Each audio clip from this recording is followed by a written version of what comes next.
Семејството Радевски никогаш немаше помислено дека тој 8 мај ќе биде најкопниот ден на нивниот живот.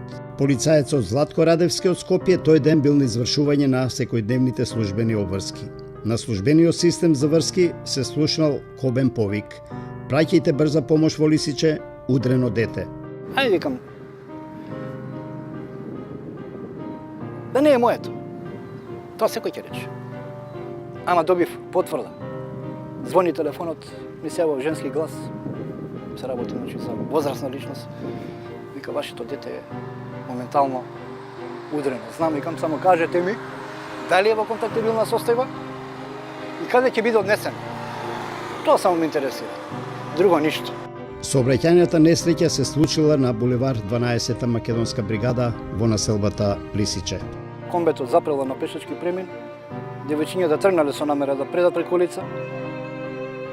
Едното девојче, првото, девојче, веќе го поминало вториот дел на коловозната лента, за да од позади на возилото се појави со поголема, ајде да се изразам така, со голема брзина на движење, Peugeot, колку што сум информиран, 306.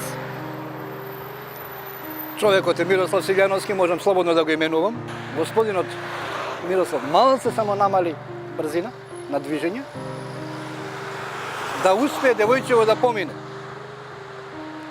За да, како што она одминала, мојата ќерка, само да се појави позади, значи да излезе веќе на видик, он веќе се обира. Значи не размислил дека можно е позади тоа девојче, позади тоа дете, да има некој друг. Првото девојче, колку што ми кажа и сама тоа наша ми кажа, како што преминала преку улица, клекнала на улица и викнала. Да. Третото девојче е останато позади возилото и целиот тој момент го има видено. Дали таа травма на дете ќе се избрише од памет? Не. Дали е толку безвреден животот? Изгледа е. Моменти на шок за Златко. Траума која вели дека нема да ја заборави никогаш во животот. Секој ден живее со моментите, сеќавањата и среќата која имаше додека 9-годишната ќеркичка Ема беше жива. Истовремено, вели, и на болката и нема крај. Ми кажа дека имало повреди, тешки телесни повреди, скршеници на колк, скршеница на рака и голем потрес на мозок. Голем потрес на мозок, кое што вика ќе треба да помине баѓе време да се тоа санира. Не се избори со повредите за 10 мај, да ни почине во 17:20. Сега требаше да се биде 8 деление, односно пак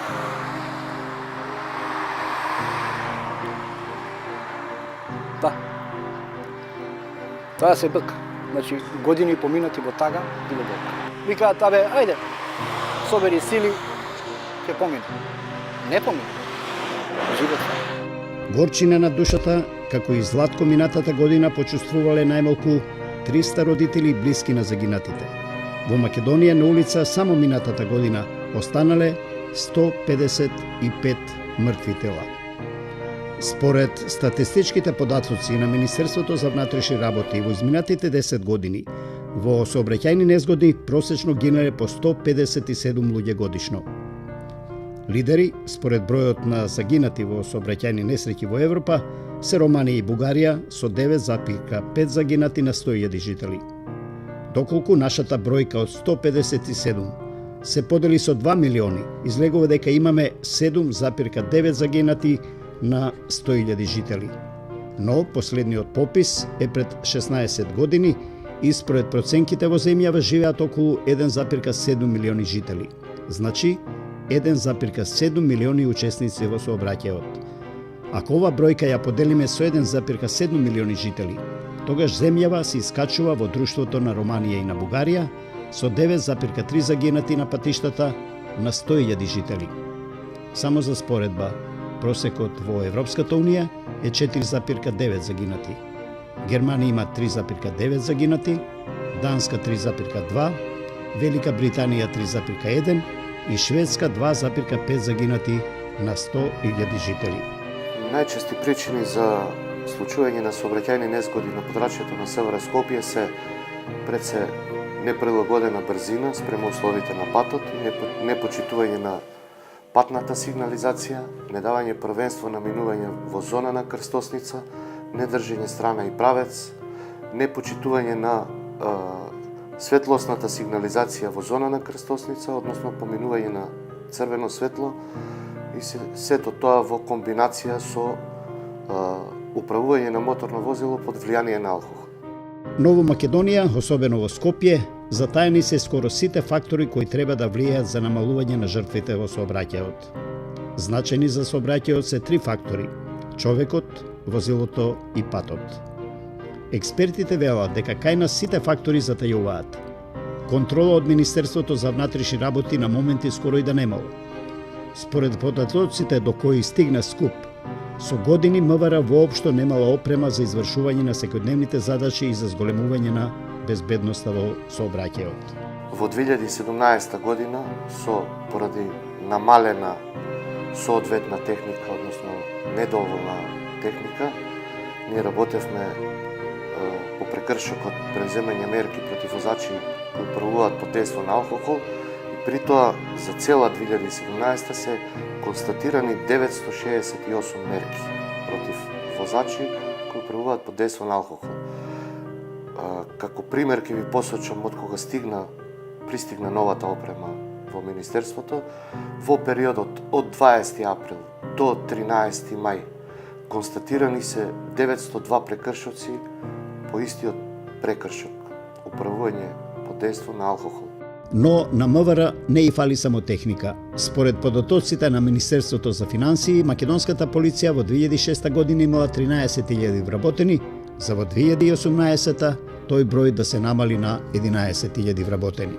Кај Министерството има анализа, план и стратегија, дека, како што најавија медиумите, од 1 јуни ќе дојде нова група на полицајци. Се надеваме дека ќе биде освежена сообраќајната полиција и ќе биде уште поуспешна во наредниот период. Тој недостаток се чувствува на улиците. На најопасните улици скоро и да нема полицаец.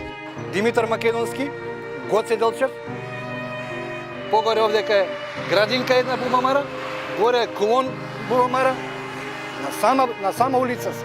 На овој булевар, во текот на годината, 365 дена, дали има 2 пати или 3, дојдено, сообраќајно, односно, униформирани полициски службеници да извршат контрола врз одвивањето на сообраќајот, брзината на движење и контрола на исправноста на возилото.